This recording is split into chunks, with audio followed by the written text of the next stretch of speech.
Thank you for so much for being here for all of the day, and I want to hope that you will be as proud as we are for these three people and organizations who have been nominated to the Gerontology Research Center's Awareness to Action Awards.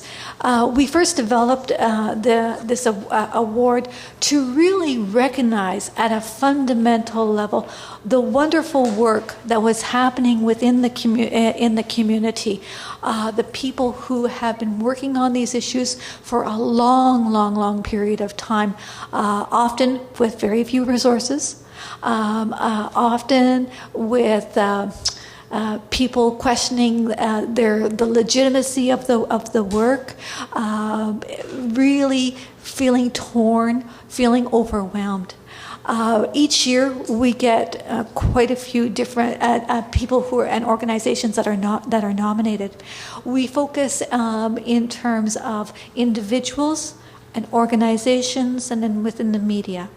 So, if you don't mind, I'd like to sort of describe to you the recipients of this year's award. I actually have to read it just a little bit because the letters of nomination really help to capture how much these people and these organizations mean to others within their communities.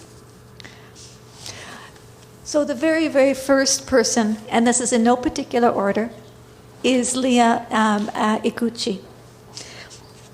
So, among many other things, Leah is on the executive committee for the BC Association of Social Workers.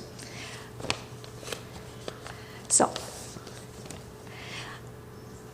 Leah coordinates and evaluates. This is the letter. Leah coordinates an invaluable program through Hollyburn Family Services, and the reason I'm explaining this is because you may not be aware of the particular services, and I think it's really important to have a good understanding of what people are doing and how they're doing it. The Seniors at Housing Risk Outreach Project, which has helped many vulnerable adults avoid homelessness by assisting them with advocacy and support, emergency funds, and basically navigating them through pretty complex systems. So Leah and her outreach staff have developed really strong relationships with different housing providers, such as BC Housing, Kiwanis, and Anavet's housing societies. One of the things that people really notice for Leah is in particular the work that she's done with government and community partners to establish a safe suite, basically, which is named IRIS. And it's a suite for vulnerable adults who are fleeing abuse. It's self-contained. It's for people aged 55 and over. It's temporary. It's a temporary housing unit, and it's a place a person can stay for up to 3 months. So basically, what it offers is it's an alternative to taking people to the hospital for protection under the Adult Guardianship Act. And the hospital itself is often an inappropriate place, for people who need support and assistance because of abuse or neglect. But what the things that happens is that quite often is that the hospital becomes like the default location. What the people, her nominees, are also talking about, they say Leah also coordinates the integrated case management program, which basically provides, puts together coordinated complex services for vulnerable adults who basically fall through the cracks. One of the things that we know around abuse and neglect generally for older adults is a lot, not all, but many of the cases, types of situations, are a lot more complex than other kinds of family violence. And they take more time, to working together with multiple services to be able to meet the multitude of needs that the individuals might have. The letter goes on to say, Leah is highly skilled at communicating grassroots needs to funders and has been successful in procuring funds for multiple projects, including her recent community action project.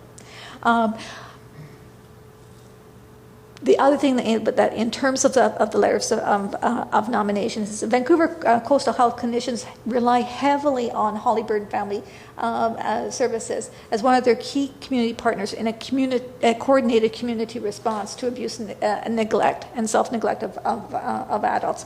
And goes on to say, Leah works tirelessly to establish and build relationships with health professionals and community partners to support some of our most vulnerable citizens. From a direct service, client service, to high-level community capacity building and prevention, where she's demonstrated compassion, respect, and integrity for vulnerable adults. So all of the things that Lynn was talking about in terms of citizenship, Leah is helping to personify that in terms of ways of being able to bring that forward. She's and it goes on to explain that Leah is an active member of the North Shore Community Response Networks. The letter ends, and Leah certainly deserves recognition for her outstanding contributions towards advancing elder abuse awareness, mitigation, and prevention.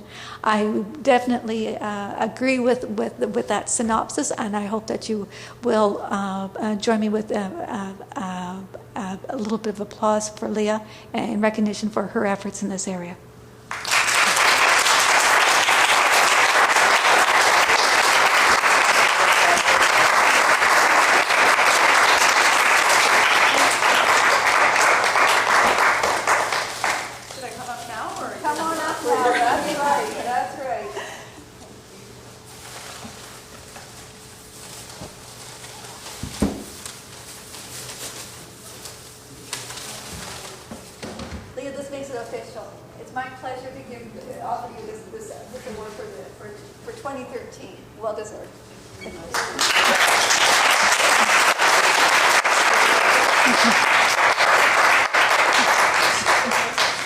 How about if it's okay if we do them all three together?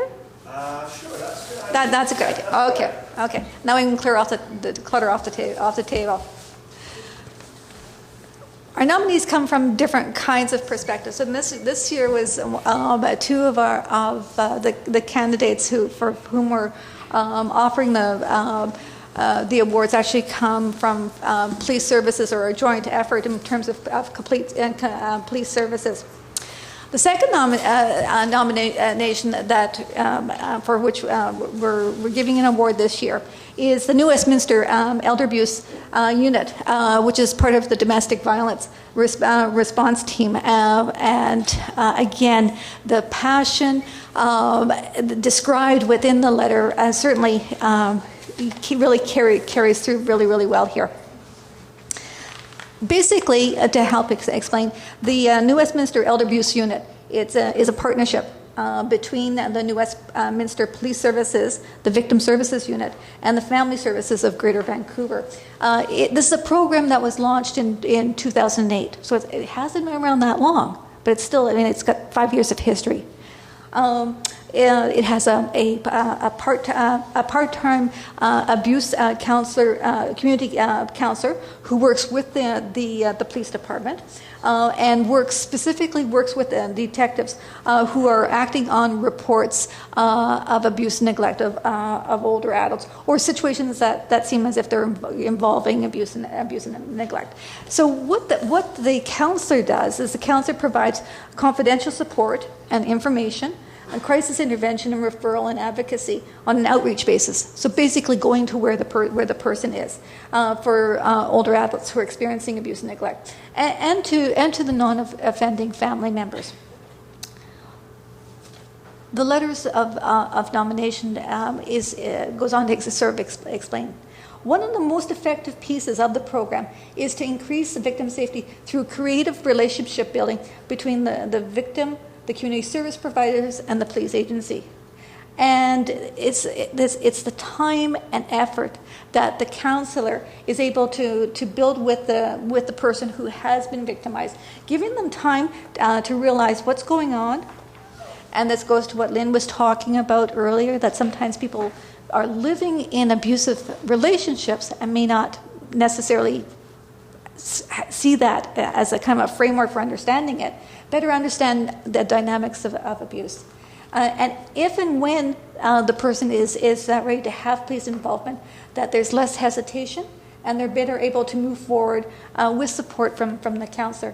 They learn how the police can manage and monitor the offender, reducing the responsibility to care for the abuser, which is often beyond their capability. So again, they're seen within the context of relationships. The other thing that the person who's doing the nomination is noting that's really special about the new Westminster unit is having a police partnership increases the community agency's credibility and enhances the relationship with the court system, again to further support the person who's being victimized. And it goes on to talk about the other kinds of things. One of the things that is really, really clear from this letter of nomination as well, for all three of the awards that we're offering for today, is the efforts that people are doing in terms of taking the time, going at the person's pace, not judging them, really giving them the support, and to really work towards effective change on a one-by-one basis. If we could give a round of applause to the new Westminster Elder Abuse Unit. Thank you.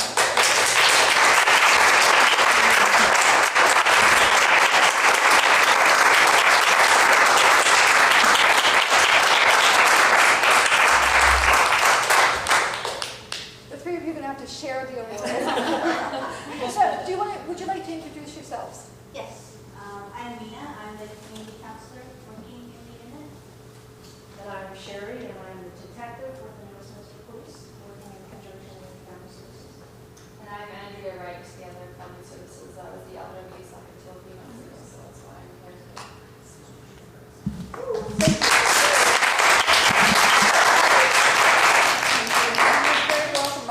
Our pleasure.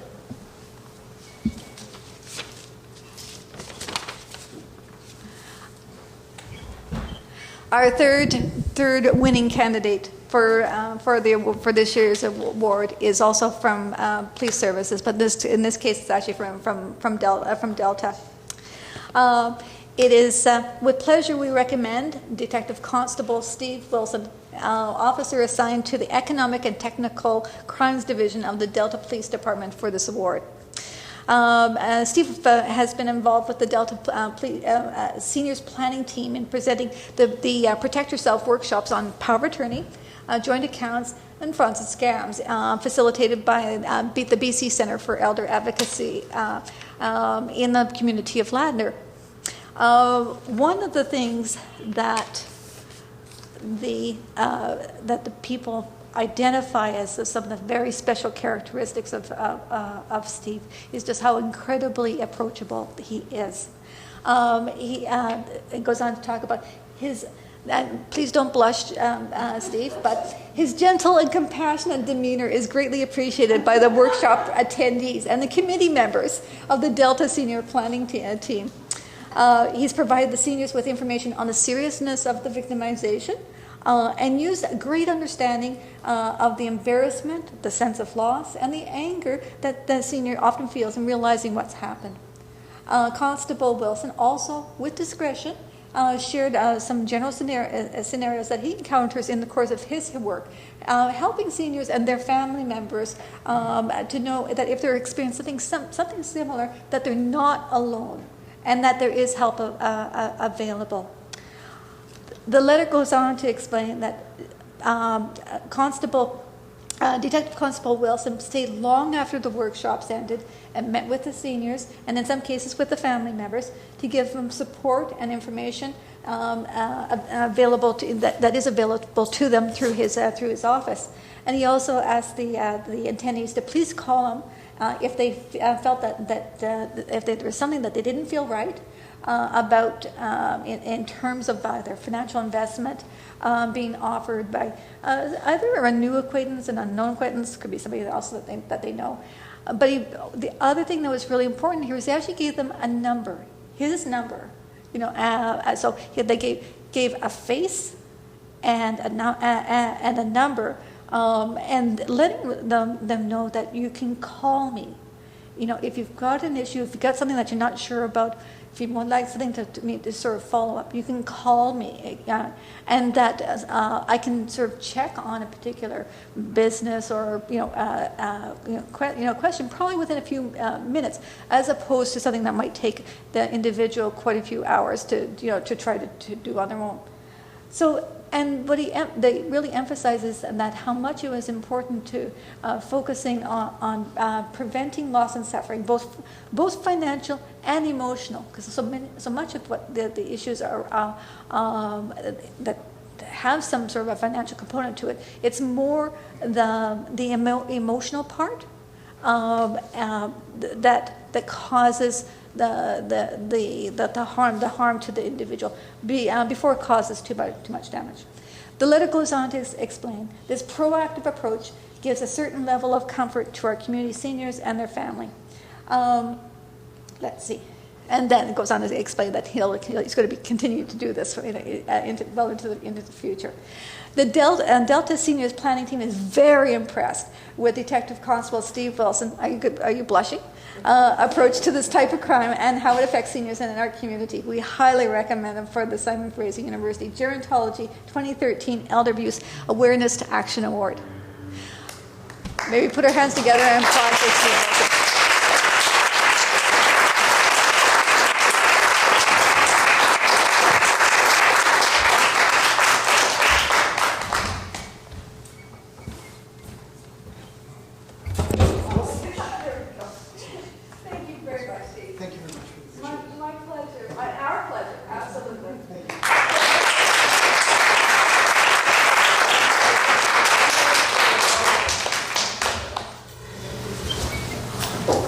Thank you very much, Charmaine, and my congratulations to all the recipients of our award.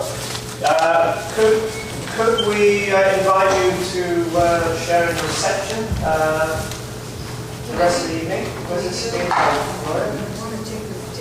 We're going to take a picture. Could all the recipients come over to the front, please, and we'll get a photograph.